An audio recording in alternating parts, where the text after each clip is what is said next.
Or do the rich people cringe and say, don't tell them that, Robert? Yes. Don't tell people what you know. Right. Keep them poor.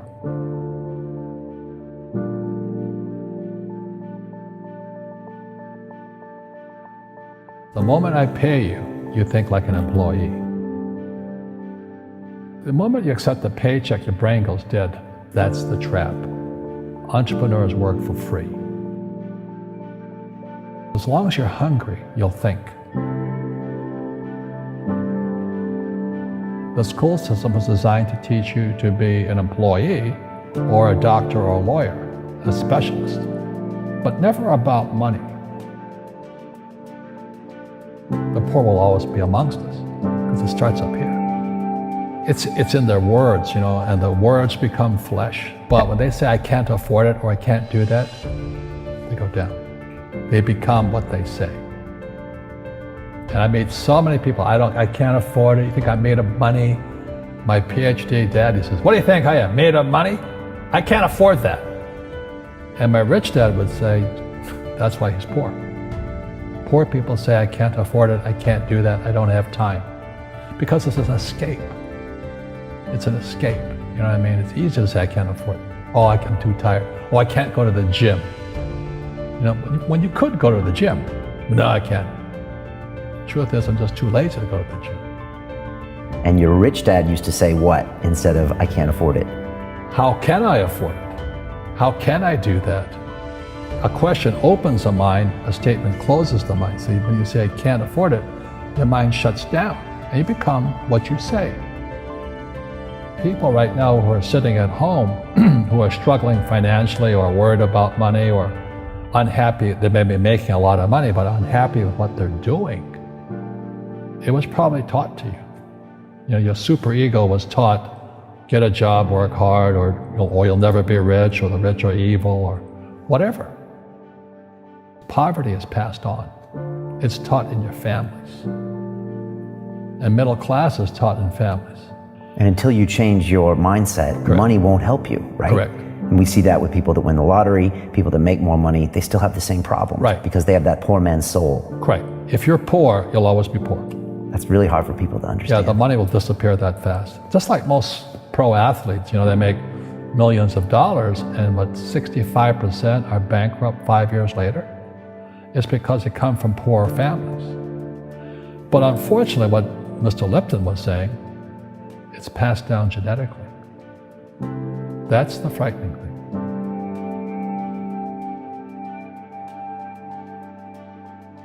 If you don't want to learn it, I can't help you.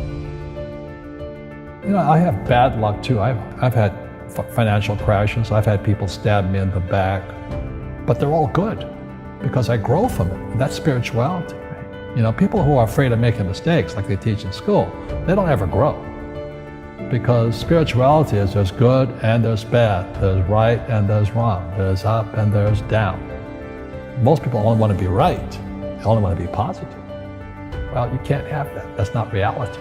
And the average person, the reason they're poor is they haven't failed. They play it so safe, they haven't made any mistakes like they taught in school. That means they don't learn anything. That's why the school system's actually fundamentally corrupt. It's anti-education. But the average guy is standing there, oh, I'm an A student, I'm going to do this all on myself. And a bunch of rugby players run you over, and you go, well, they're not playing fair. Yeah, well, you're playing stupid. You should have a team. You should have accountants, attorneys, and bankers and all that stuff. But that's not the game I want to play. I said, then don't play the game. The game of business is played with accountants, attorneys, bankers, hate to say it, politicians. You got to know the game. People say, well, money is not that important to me. Then if money is not that important to you, money is not important to you. You know what I mean? I don't care about money. The money doesn't care about you. The word does become flesh. Oh, I'll never be rich. Or the favorite one is the rich are greedy. It's the poor that are greedy. If you think about it, because to be rich, you have to give something. I have to produce books and games, and I purchase real estate, I provide housing, provide jobs and all that. That's why I'm rich. But greedy people produce nothing. You know, Einstein said, you know, imagination is more important than knowledge, but knowledge empowers imagination. And what most people lack is real business knowledge, like accounting, you know, like debt, like taxes. You gotta know that stuff, but they don't teach it in school to anybody. You see, most teachers in school, they're out of ethics. They teach subjects they themselves don't practice. Because I understood what a fake teacher is. A fake teacher is somebody who just wants a job and they'll teach anything. You know, they teach how to shine shoes if you pay them more money. But they really don't know what they're teaching. In life, one of the things I suggest to people, you gotta find a real teacher versus a fake teacher. And a fake teacher is somebody who doesn't do what they teach. And a real teacher is doing what they teach every day. Our school systems are making our students weaker. So in school, they have these things called now trigger effects. So you can't, as a teacher, you can't say anything that might upset the student. They don't want anything that might jar their point of view. You see people say, well, why don't you give the poor money? So the only problem with that is it just creates more poor people. Give a man a fish, he fishes for the day, or eats for the day. Yeah, you give a man a fish, you get a lot of people who want more fish, you know? But you teach them to fish. We become creatures of our own habits. And until we break the habit, we don't change. Our schools don't teach that. Our schools teach almost the exact opposite of that. And the average person, the reason they're poor is they haven't failed. You know, they play it so safe. They haven't made any mistakes like they taught in school. That means they don't learn anything. That's why the school system's actually fundamentally corrupt. It's anti-education. So what I say to young people is you find your game. So my game financially is business, number one. Second is real estate. And that's why I pay no taxes. That's why Trump pays no taxes.